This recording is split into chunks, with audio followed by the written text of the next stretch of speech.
Halo para pejuang subuh, kita kembali lagi di channel saya KS Production, kelas Subuh Production. Di video bagian e-bimbel, pada video ini saya akan membahas, saya akan membahas lebih singkat atau lebih jelas di bagian gerak harmonis pada pembelum. Oke, sebelumnya jangan lupa subscribe video ini dan like ya, karena video ini untuk like dan subscribe-nya tidak membayar. Jadi saya mohon untuk yang baru bergabung silakan like dan subscribe video ini. Ya, kita amati dulu analisis dari simulasi ya. Simulasi atau animasi dari gerakan harmonik sederhana pada pendulum.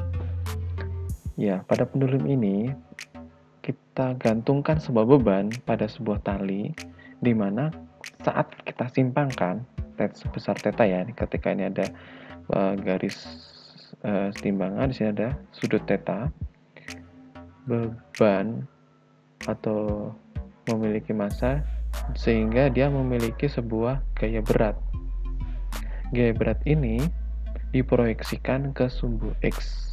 Nah, di sini ada X, sini ada Y ya. Kita hanya meninjau di sumbu X-nya. Kenapa? Karena Y ini yang di sumbu X ini yang membuat pendulum ini bergerak gitu ya. Gayanya tertarik ke sana gitu ya. Sehingga cenderung gaya atau W di sumbu X ini yang menyebabkan dia bergerak. Di sini ada tegangan tali ya. Kita amati dari awal ketika kita lepaskan.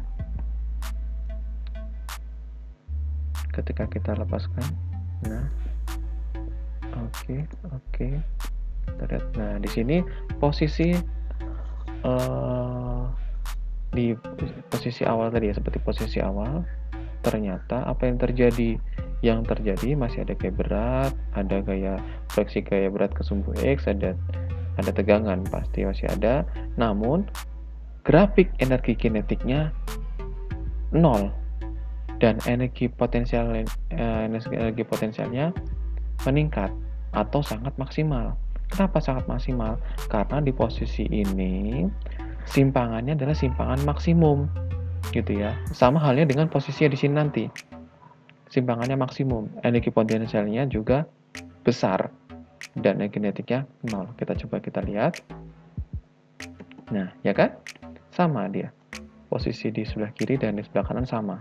Kenapa energi potensial ini besar? Karena tadi apa?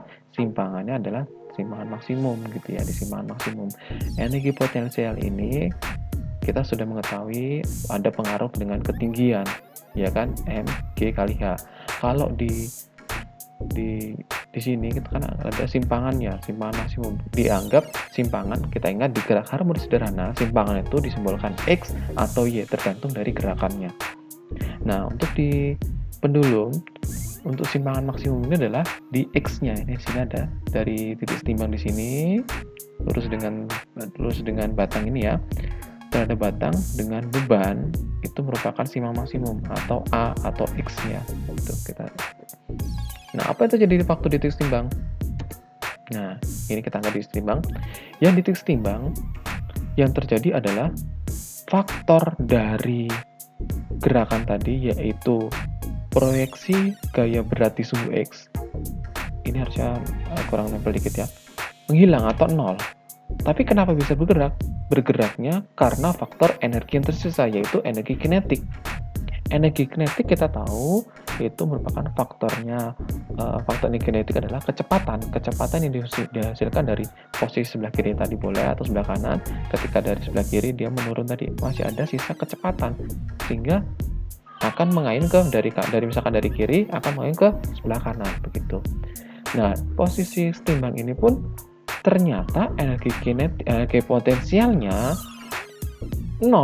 Artinya apa? Dari titik maksimum menuju titik setimbang, energi potensialnya menurun hingga di waktu di titik setimbang energi potensialnya menjadi 0. Itu karena dimulai hitungan 0 simpangan maksimum dari titik setimbang. Itu X sama dengan 0 gitu ya. Oke, kita amati gerakannya. Nah, pada video ini kita akan membahas terlebih dahulu persamaan umum gerak harmonik sederhana pada pendulum. Oke, setelah kita menyimak video simulasi yang barusan tadi, saya akan sedikit membahas lebih lanjut atau secara gambaran, karena kan tadi kan tidak diberikan gambaran seperti apa gitu ya.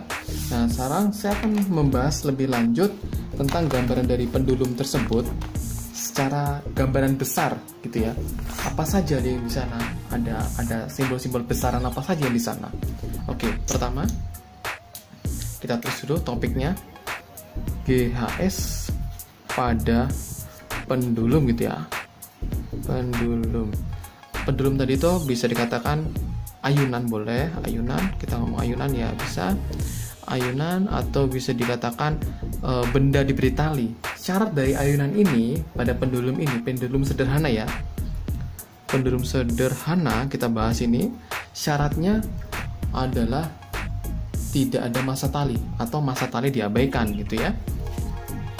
Oke, kita bahas secara lebih rinci lagi pada gambar berikut ini. Kita gambar secara besar saja. Nah, ini adalah atap. Lalu ketika ya, ini ada diberikan tali. Kayak saya buat garis putus-putus atau garis terang saja. Gitu ya. Lalu di sini ada beban massa, saya buat seperti bola, gitu ya. Diberikan usikan atau diberikan apa bahasanya? Diberikan gaya eksternal sehingga dia menyimpang, gitu ya. Kita anggap panjang tali ini adalah tali ya. Ini adalah ada L. Yang di sini ada M atau massa. Saya simbol warna merah saja. Nah, M. Kita lihat panjangnya itu 7 cm. Saya buat 7 cm juga. Untuk ini ketika diberikan simpangan, saya buat harusnya warna hitam juga ya. Tidak mungkin dia berubah warna ya. Nah, tapi kayak garis putus-putus. Artinya apa? Artinya dia gerakan dimulai dari sini ya. Nah, dari sini nih. Ini ada sebuah benda ini tadi, benda M diberi simpangan. Kita anggap bahwa ini posisi, kita buat ini posisi warna apa ya? Warna biru saja. Posisi A gitu ya. Ini posisi B gitu ya. Ini posisi, ada posisi satu lagi. Berarti posisi ini ada theta ya. Simpangan. Nah, theta yang di sini juga sama. Saya buat garis putus-putus kecil. Ini garis putus adalah proyeksinya saja, bukan proyeksi bahasanya. Apa ya? Saat di posisi sekian gitu ya. Bendanya tidak berubah, tali pun tidak berubah. Gitu. Ini posisi C. Nah, posisi A, B, C. Ketika diberi simpangan, gitu ya, ketika kita simpangan, nilai satu kali gerakan itu kita dilepaskan dimulai dari B, misalkan dari B ya, B, A, C, lalu kan gerakannya akan ke B lagi, A ke B, baru begini terus gerak harmonik ya. Satu kali gerakan ya, titik maksimum, misalkan dari A, satu kali gerakan ya, saya tulis satu getaran gitu ya, satu getaran tuh bernilai satu gunung satu lembah ya kan, satu gelombang ya.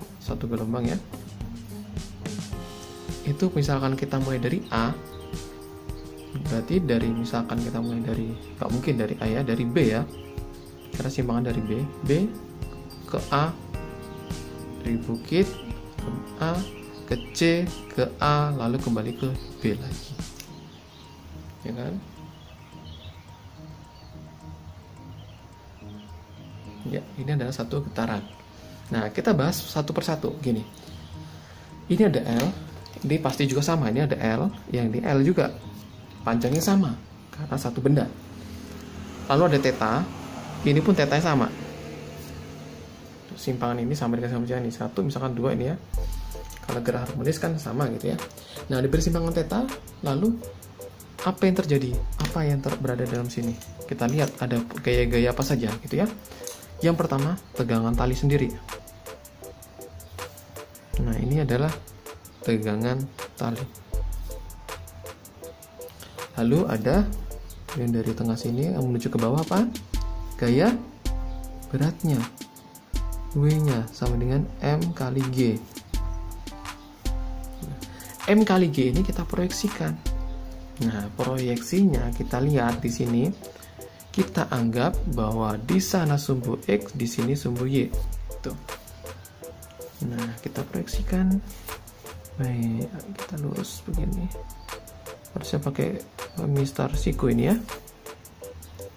Kita pakai warna hijau untuk proyeksinya. Lalu yang satu di sini.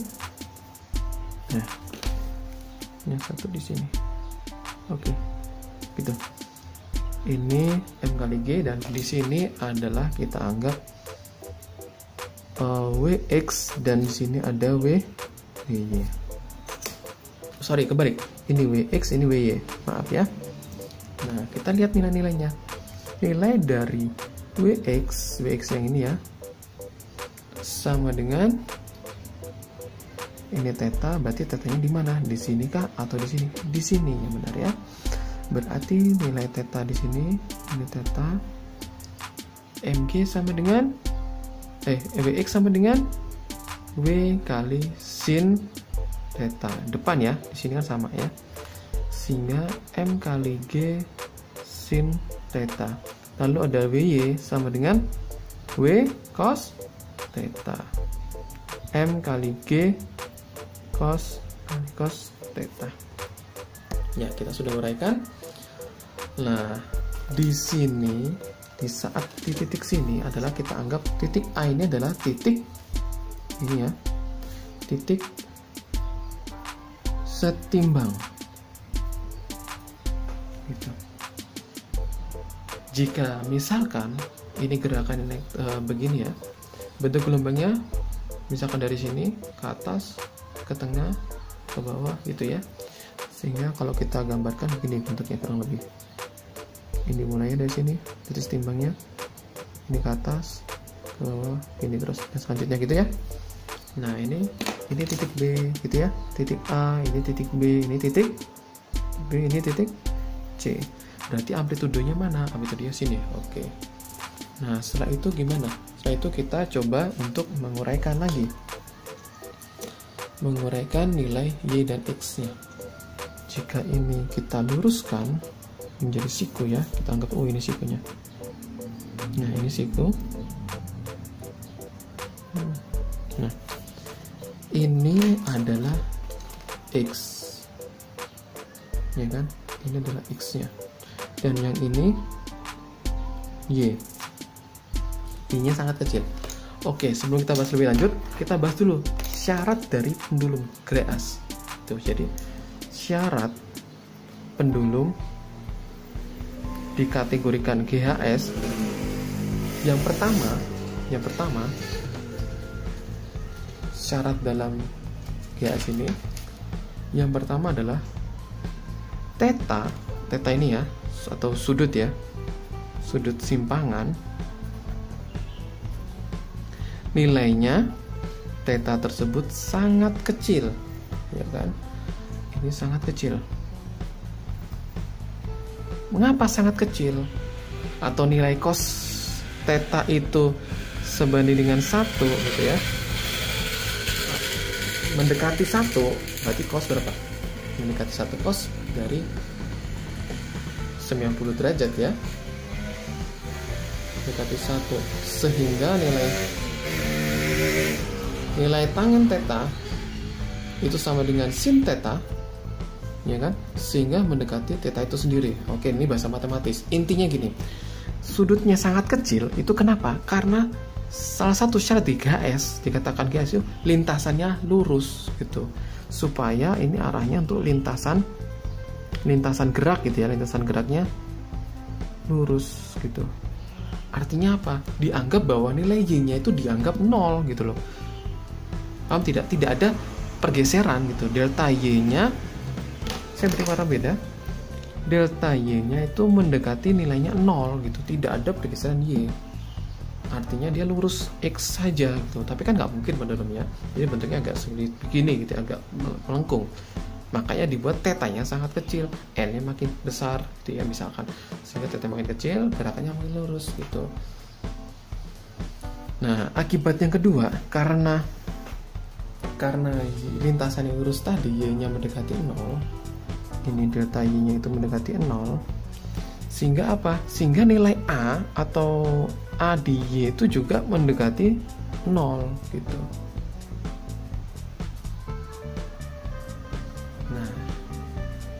Atau perubahan di X itu sangat jauh dari perubahan di Y.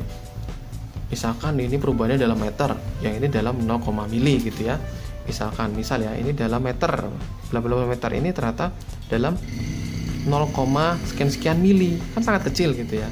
Jadi dianggap dia mendekati 0 begitu. Ini syarat dari gerakan di pendulum. Oke, kita lanjut untuk menguraikan persamaannya.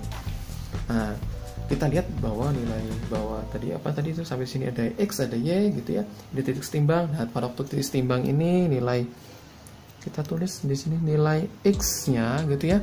Kita anggap dimulai dari 0 saat di sini.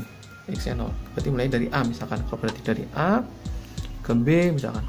Ke B terus ke A ya kan? Terus ke C baru ke A. Itu satu gelombang gitu. Oke. Kita analisis. Yang pertama gerakan di sumbu X-nya. Kita tahu kalau kita analisis gerak berarti menggunakan hukum 2 Newton. Ya kan? Gimana? Sigma F sama dengan M kali A. Ini jelas vektor, jadi jangan sempat ingat. A ini adalah yang di X, kita fokus karena ini sumbu X. Nah, kita lihat yang menyebabkan dia bergerak atau menyebabkan dia bergerak itu apa? Wx-nya kan. Nah, gerakan kan X-nya di sini nih. Gerakan X-nya gini. Berarti nilai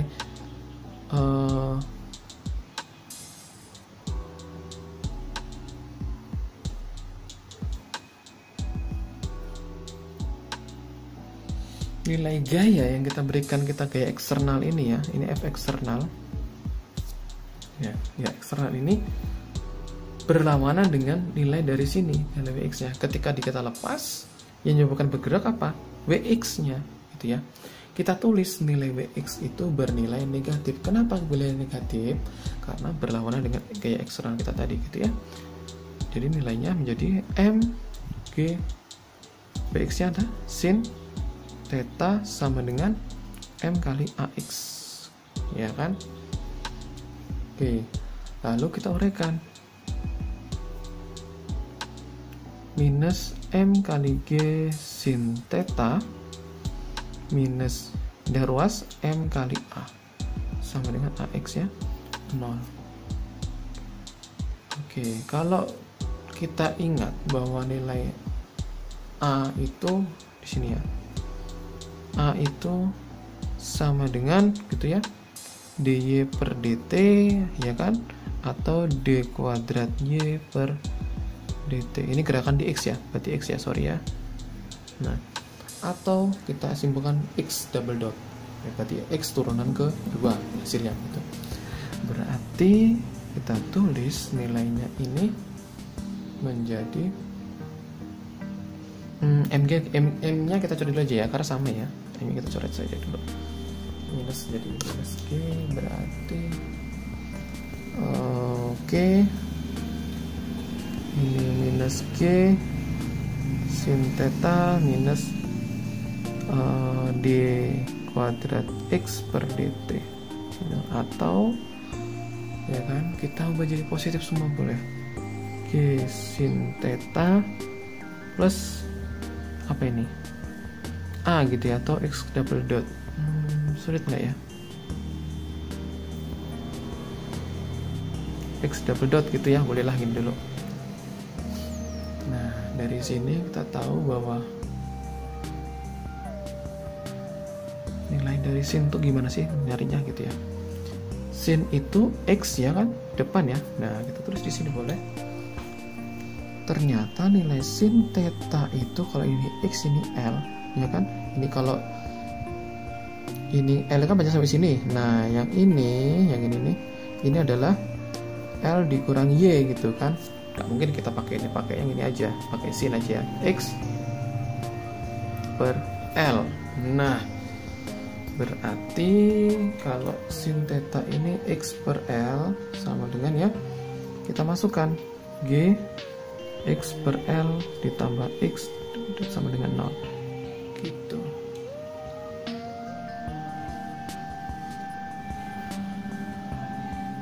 Oke.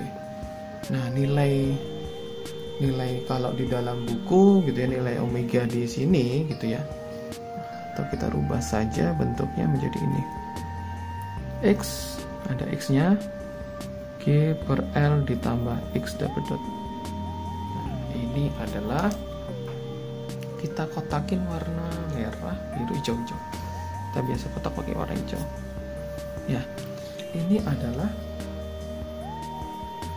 persamaan, angkat atas sedikit ya, persamaan GHS pada penduduk atau persamaan simple harmonic oscillation atau persamaan simple harmonic motion gitu ya. Ya, ini adalah persamaan umumnya. Nah, dari sini kita dapat mengetahui omeganya. Ya, kita masih di GHS pada pendulum. Nah, kita tadi sudah mendapatkan persamaan gerak harmoniknya sederhana atau GHS ya pada pendulum. Persamaannya apa? Itu kan? Persamaannya adalah X G per L ditambah X double dot sama dengan 0, atau kita singkat boleh ini X double dot ini kan karena sama-sama X ya, atau boleh juga X A ya gitu boleh ya, G per L plus A ya boleh gini ya. Ini kita terus kotak-kotakin ini dulu aja. Ini persamaan GHS pada pendulum. Oke, kita lanjut. Nah, setelah ini kita dapat mengetahui nilai omeganya tadi, karena seperti pada gerah harmonik pada pegas ya. Setelah ini kita melihat nilai dari omeganya.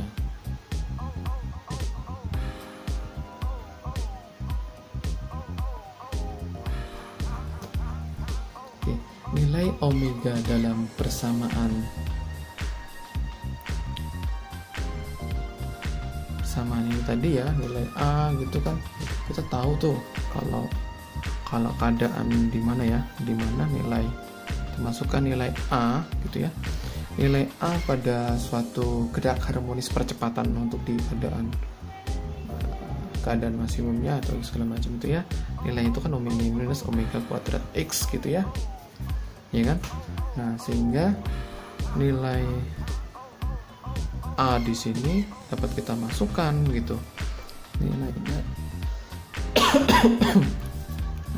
X G per L ditambah minus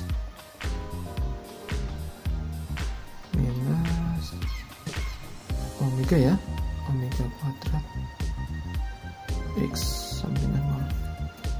Nah, kita coret ini kan udah sama-sama X nih, sama-sama X, kita coret X nya. Nah gitu, sehingga nilai omeganya sama dengan G per L di omega kuadrat sama dengan 0. G per L sama dengan omega kuadrat. Nah, ini adalah nilai dari omega dari untuk pendulum. Nah, ini adalah kecepatan sudut pada pendulum. Ya, tulis. Atau sederhananya boleh bahwa omega sama dengan akar dari G per L. Untuk apa nilai omega ini? Omega ini gunanya untuk mencari frekuensi, ya kan? Nah, karena omega itu sama dengan yang pertama 2pi kali F ya, kali F. Nah, dari F sehingga F sama dengan omega per 2pi. Gitu ya. Dari sini kita ketahui bahwa frekuensi, ya kan, untuk pendulum, frekuensi pada pendulum dapat kita masukkan bahwa F sama dengan omeganya berapa? G per L. Akar G per L per 2pi. Atau dapat kita sederhanakan F sama dengan 1 per 2pi akar G per L. Gitu. Ini adalah frekuensi getaran gitu ya, frekuensi GHS pada pendulum. Nah, sekarang periodenya. Periode pada pendulum. Kita bisa masukkan nilai bahwa 1 per T ya, T sama dengan 1 per F boleh, atau dari sini, atau omega sama dengan 2pi per T. Mau cari yang mana sama aja ya. Nah, dari sini bahwa T sama dengan, yang ini boleh 2pi per omega, sehingga T kita sederhanakan, kita masukkan 2pi per akar G per L, ya kan? Atau menjadi T sama dengan 2pi akar dari L per G. Kebalikannya saja sebenarnya. Untuk gini yang frekuensi G per L, untuk yang periode L per G. Ini kita ketakin, kita tulis bahwa ini adalah periode GHS pada pendulum.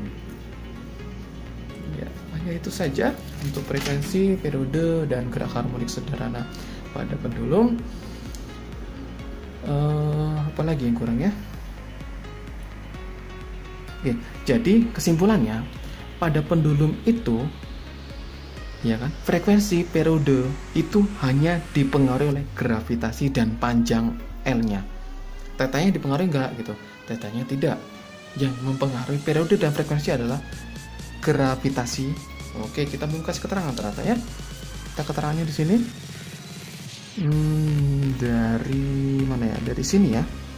G itu adalah gravitasi bumi, boleh, dalam meter per sekon. Biasanya nilainya adalah 10 atau 9,8 gitu ya. Lalu ada L, ini panjang tali. Syarat untuk pendulum, tali tidak ada massa ya. Ya, massanya diabaikan maksud saya. Itu dalam meter. Lalu ada omega, itu kecepatan sudut. Itu dalam radian per sekon. Lalu ada frekuensi, satuannya hertz. Lalu ada T, periode, satuannya second. Sudah, ini saja.